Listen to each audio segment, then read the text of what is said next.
আসসালামু আলাইকুম। প্রথমে আপনার মোবাইলে থাকা ইমো অ্যাকাউন্টে প্রবেশ করুন।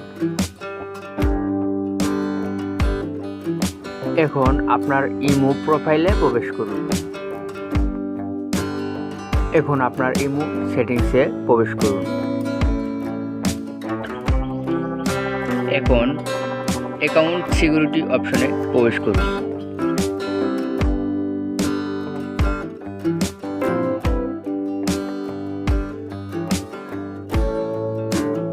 এখন চেঞ্জ ফোন নাম্বার অপশনে প্রবেশ করুন। চেঞ্জ নাম্বারে ক্লিক করুন। যে নাম্বারটি দিয়ে অ্যাকাউন্ট তৈরি করেছেন সেই নাম্বারটি এখানে টাইপ করুন।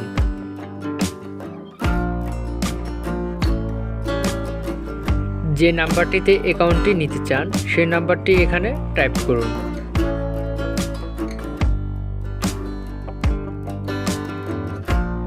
টিক মার্কে ক্লিক করুন।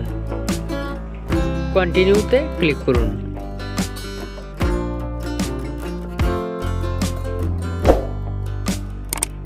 নাম্বারটিতে একটি কোড আসবে, কোডটি এখানে টাইপ করুন।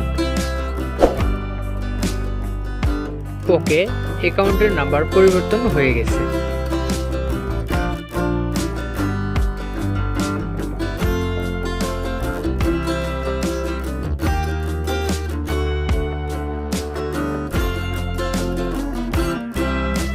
ধন্যবাদ সাথে থাকার জন্য।